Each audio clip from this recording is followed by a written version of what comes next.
On y va pour la section contact pour passer de ça à ça. Allez, on y va directement, c'est parti. Tac, tac, tac, ici.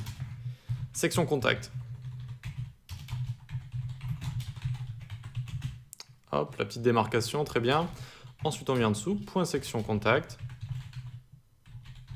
Directement. On va lui donner un padding bottom de 100 pixels. Je vous avais dit, en général, ça sert à ça, juste les classes sur les sections, c'est pour rajouter un petit peu de padding. Ensuite, section contact H2, le titre, text align center, color, hashtag 333. Font size, on lui met 48 pixels à notre titre, très bien. On lui met font weight 400. Donc ça c'est le gras, margin bottom 50 pixels et en padding on va lui mettre 70 pixels en haut, 0, 0, 0. Hop. Le section contact H2 strong, donc le strong qui se trouve dans notre H2, eh bien on va pouvoir lui donner un font weight à lui de 900.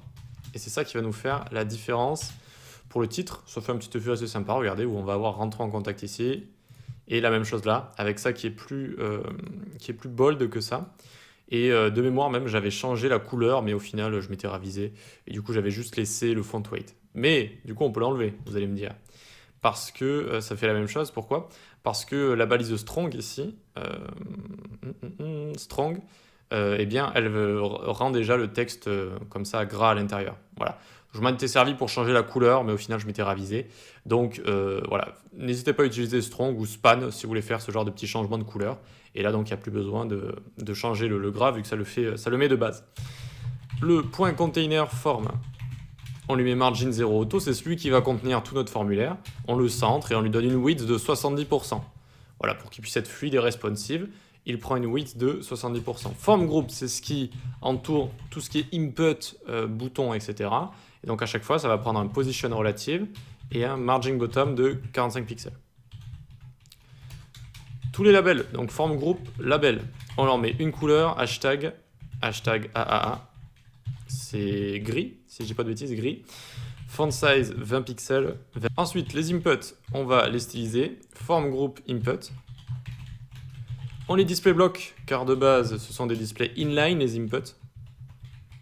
Donc display block, ensuite on les width 100%, prennent 100% de la largeur. Un peu de padding, ça fait toujours du bien aux inputs, ça rend vraiment mieux. Border, none, outline, none. On enlève bordure et outline. Ensuite, on enlève également le BG, background, none. On les met border bottom de 3 pixels solide. On a juste envie d'avoir la bordure du bas, ça donne un effet assez sympa au design. Une couleur à l'intérieur de 666, qui est un gris plus foncé. Et enfin, un petit font size de 20 pixels comme ça. Et donc, normalement, on devrait déjà avoir nos inputs de fait. Vous voyez, donc on a juste gardé la bordure du bas. On leur a fait prendre 100% de la largeur, c'est-à-dire 70% de la largeur totale du viewport, vu que notre container fait 70%. Et puis voilà, ça commence déjà à être pas mal ces petits inputs ici. On peut s'occuper du text area. Donc on vient là, tac, tac, tac, text area. Une width de 100% également. Une hauteur de 200 pixels à lui. Border none. Donc voilà, c'est une zone de texte. On stylise tout ça. Hashtag AAA. Alors hashtag AAA ici. Border radius, on arrondit légèrement les angles de notre box. 3 pixels. On rajoute du padding de 5 pixels. On lui met resize none pour empêcher le comportement qui permet de resize les text area. Voilà, on met resize none. Outline none. Font size à l'intérieur du text area 20 pixels. Et background F1, F1, F1. F1, F1, F1. OK. Donc le text area est fait. On s'occupe maintenant de form group nth child 4. Hop. C'est-à-dire le form group du bouton à la fin. On lui met juste un margin bottom de 25 pixels ici. Ok, donc voyons voir ce qu'on a là. Très bien, on a notre text area, super. Notre bouton qui est un petit peu décollé de tout ça, tout va bien. Eh bien, il faut maintenant s'occuper de ce bouton. À force de parler, j'ai la gorge sèche. Donc ici, on s'occupe du bouton, c'est parti avec la petite animation, regardez. Alors, on est là, tac, une animation assez sympa. En fait, ce qu'on va faire un background à notre bouton. Le background, on va le décaler sur le côté et on va faire en sorte qu'on ne puisse pas le voir. Et dès qu'on va passer dessus, on va refaire passer le background de droite à gauche. Donc vous allez voir comment on fait ça. On vient ici, point form group, point button sub, donc le bouton qu'il y a dans front group. On lui met un display block. On lui met une width auto par rapport au contenu qui est à l'intérieur. À l'intérieur, on s'occupe du padding avec 15 pixels à gauche, en haut et en bas, 60 pixels à gauche et à droite. Border, 3 pixels. Solide, RGB, 144, 144, 144. Super. On a envie d'avoir une pils, donc on fait border radius, hop, 999 pixels, ici, très bien. Et maintenant, on lui met une background image, comme ça. Linear gradient, hop, to right. La moitié va être transparente avec transparent 50%, comme ça, transparent 50%. L'autre moitié va être le dégradé, qui va partir de RGB 65, 65, 65, 50% de 50%, je reviens dessus juste après, 134, 134, 134. Ok, donc on va voir à quoi ça ressemble. Juste avant, ici, c'est bien button sub la classe, et j'avais fait une petite erreur, j'avais mis juste un T ici, donc n'oubliez pas de mettre 2 T. Et regardez ce que ça donne, hop, on a bien notre formulaire avec le bouton qui est ici, la moitié transparente, la moitié avec notre dégradé. Et donc maintenant, ce qu'on va lui donner, c'est un background size 200%. 200%.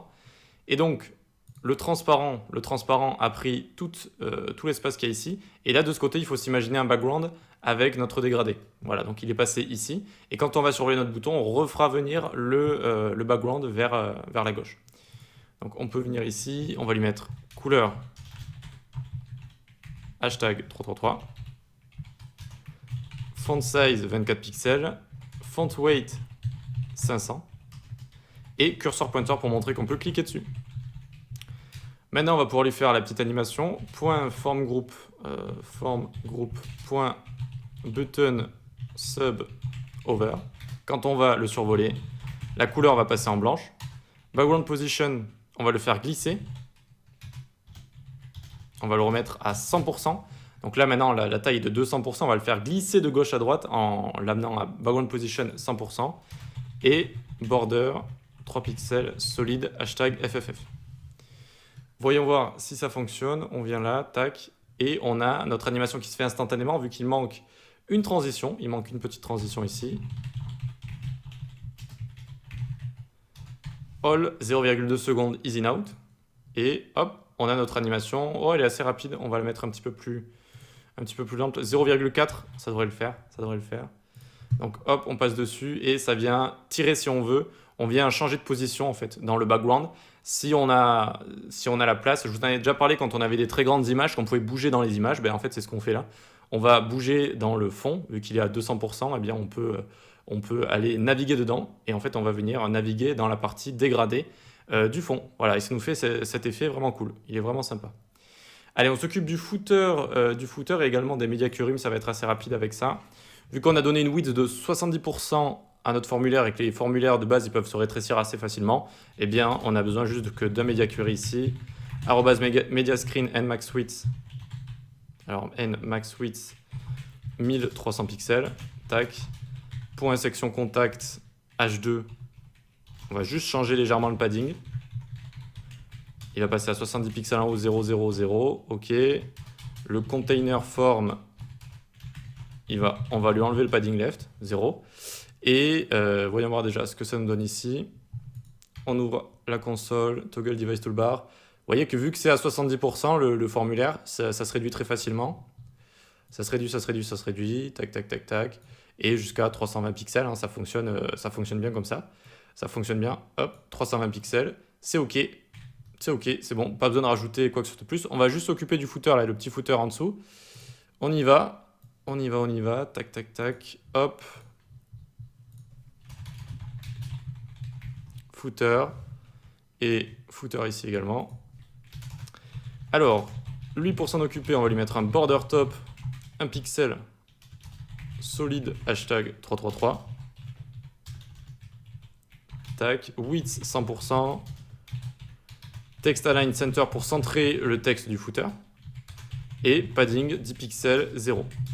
Ok, donc regardons le footer s'il se comporte correctement. On a le footer qui est tout en bas ici, ok. Bien, en fait, on va réduire tout simplement, hein, donc on va arriver jusqu'à 320 et on va avoir le footer qui est bien ici, là. Très bien. Très bien, super, ça fonctionne ouais, jusqu'à 320, c'est nickel, c'est du nickel. Le footer qui est juste en dessous. Allez donc, regardez quand on va cliquer sur les éléments là, quand on va cliquer, certes ça nous amène aux différents endroits, mais on aimerait deux choses. On aimerait que déjà le menu se ferme quand je vais à un endroit, c'est-à-dire je clique, ça m'amène à l'endroit puis ça le ferme, et j'aimerais avoir un scroll plus doux que ça. Et donc je vous avais parlé du scroll behavior pardon. On remonte tout en haut, et regardez ici on va le décommenter, scroll behavior smooth, et regardez ici, alors déjà on peut cliquer là si on veut, et c'est très doux quand on va scroller, vous voyez, hop, hop, le scroll est beaucoup plus doux comme ça. Voilà. Donc ça c'est assez sympa, c'est assez facile à faire. Maintenant on va s'occuper dans la prochaine vidéo, lorsqu'on va cliquer sur les éléments quand on sera ici, eh bien ça va fermer le menu. Allez, à tout de suite.